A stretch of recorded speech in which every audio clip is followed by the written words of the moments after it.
எவ்வளோ பேர் எவ்வளவோ தொலைக்கிறாங்க. இது என்ன இவங்க கையில் மட்டும்தான் கிடைக்குதா? வேற யார் கையிலும் இதெல்லாம் கிடைக்காதா? இப்போ ஒரு சாஃப்ட்வேர் இன்ஜினியர் எடுத்து கொடுத்தாரு. இப்போ ரீசெண்டாக நியூஸ் பார்த்தீங்களா?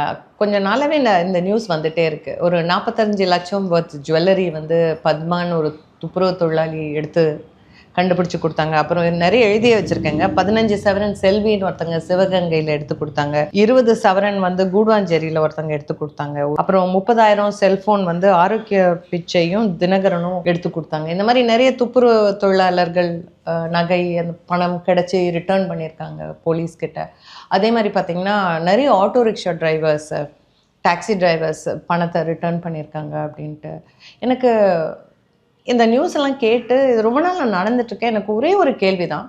இப்போ நீங்கள் ஒரு போலீஸ் ஸ்டேஷனோ இல்லை நீங்கள் போய் பார்த்தீங்கன்னா ஒரு நாளைக்கு எவ்வளோ பேர் எவ்வளவோ தொலைக்கிறாங்க. நகை, பணம் அந்த மாதிரி தொலைக்கிறது நிறைய நடக்குது. பட் கொஞ்சம் இந்த ஃபியூ கேசஸ் நம்மளுக்கு தெரிய வருது. இன்னொன்று, இந்த எடுத்து கொடுத்தவங்க எல்லாம் பார்த்தீங்கன்னா ஆட்டோ டிரைவரோ துப்புரவு தொழிலாளரோ ஃபினான்ஷியலி எக்கனாமிக்லி அவங்க ஒரு பர்டிகுலர் பேக்ரவுண்ட்லேருந்து வந்தவங்களா இருக்கிறாங்க. இப்போ ஒரு சாஃப்ட்வேர் இன்ஜினியர் எடுத்து கொடுத்தாரு, ஒரு டாக்டர் எடுத்து கொடுத்தாங்க, ஒரு வக்கீல் எடுத்து கொடுத்தாங்க, ஒரு இன்ஜினியர் எடுத்து கொடுத்தாங்க. இந்த மாதிரி மற்றவங்களாம் எடுத்து கொடுத்தாங்கன்ற நியூஸ் வெளியே வரல, இல்லை எடுத்து கொடுக்குறாங்களா கொடுக்கலையா, இந்த மாதிரி நிறைய டவுட்ஸ் இருக்குது. ஸோ இது நம்ம யோசிக்க வேண்டிய ஒரு விஷயம் இல்லை. இவ்வளோ பொருட்கள் தொலையும் போது சில பொருட்களை சில பேர் கொண்டு வந்து கொடுக்குறாங்க. அது ஒரு எக்கனாமிக்லி வீக் பேக்ரவுண்ட்லேருந்து அப்படிங்கிறது.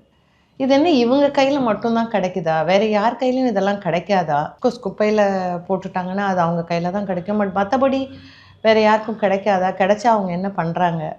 இதெல்லாம் யோசிக்கலாம்ல.